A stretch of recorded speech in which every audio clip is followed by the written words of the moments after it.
Karena itu, pergilah, jadikan semua bangsa muridku, dan baptislah mereka dalam nama Bapa, Anak, dan Roh Kudus.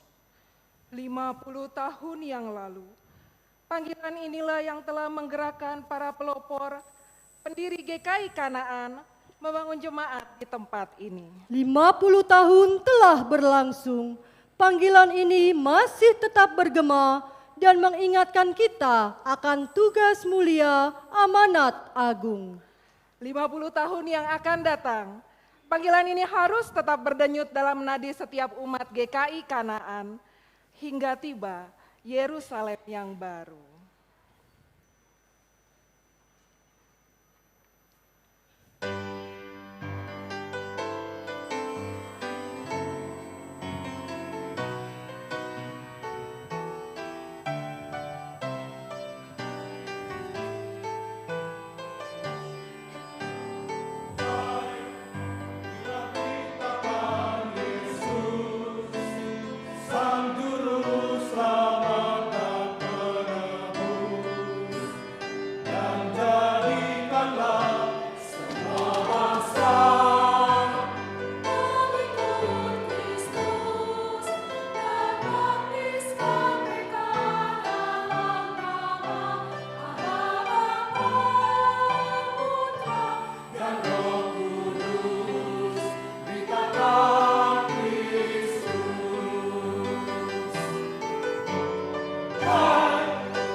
Justru setelah gereja dibangun, ditolak dunia, ditinggalkan rekan sepelayanan. Tantangan, cobaan, rintangan, ancaman silih berganti timbul tiada henti.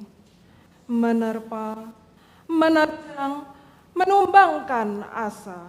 Pandemi COVID-19 secara total mengubah pola dunia, pola ibadah, pola interaksi antar umat. Ketakutan akan masa depan, ketidakpastian kehidupan, keputusasaan masyarakat dunia melawan kedikdayaan virus yang tak terlihat justru menyadarkan kita betapa rapuhnya hidup kita. Hanya Tuhanlah tempat kita bersandar, berteduh, bernaung. Dialah benteng perlindungan. Dialah pelabuhan tujuan.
berjanji, tapi lupa menepati.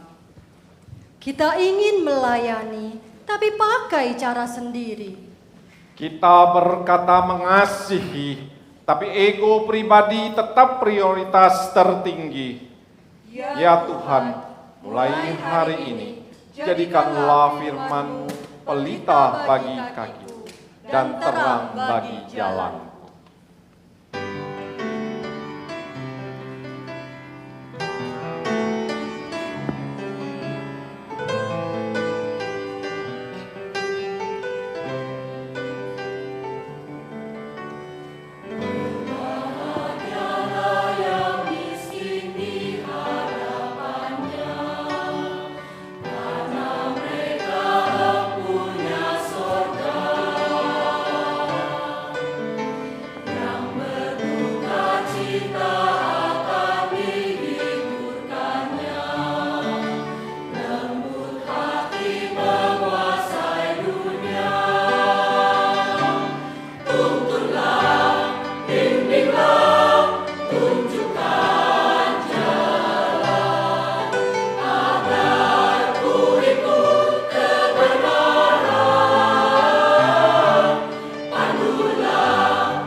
tetapi Allah yang memberi pertumbuhan.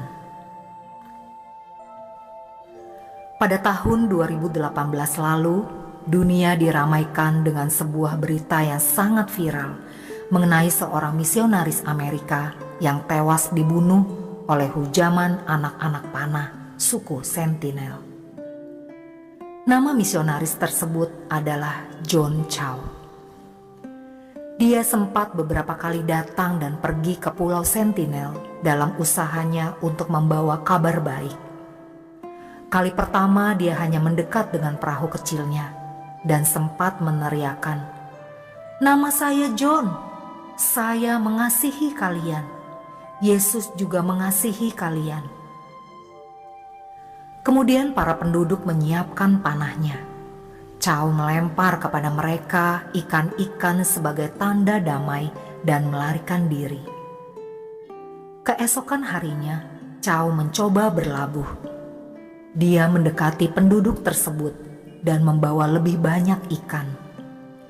Chau sempat menyanyikan lagu pujian dan berkhotbah dari kitab Kejadian, dan untuk beberapa saat mereka tampak mendengarkan.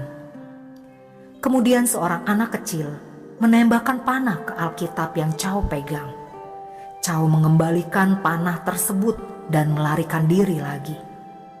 Chau menulis semua kisah ini dalam buku harian yang dibawanya. Tepat sehari sebelum kematiannya, Chau menulis, "Aku takut. Aku melihat matahari terbenam yang sangat indah dan menangis.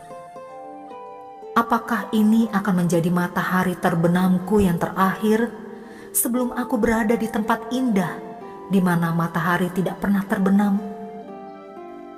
Keluargaku, kalian mungkin berpikir aku gila. Namun menurutku ini layak dilakukan untuk memberitakan Yesus kepada mereka." Kemudian dia lanjut menuliskan, "Aku akan lebih berguna jika aku hidup. Tetapi bagimu Tuhan, apapun yang terjadi, kemuliaan bagi namamu. Tuhan, maafkanlah siapapun orang di pulau yang mencoba untuk membunuhku, terutama jika mereka berhasil melakukannya." Keesokan harinya, Chau memutuskan supaya para nelayan yang mengantarnya menurunkan dirinya di pulau tersebut sendirian dan meminta mereka untuk benar-benar menjauh. Namun itulah hari terakhir hidupnya, karena kali ini Chau terbunuh oleh panah para penduduk.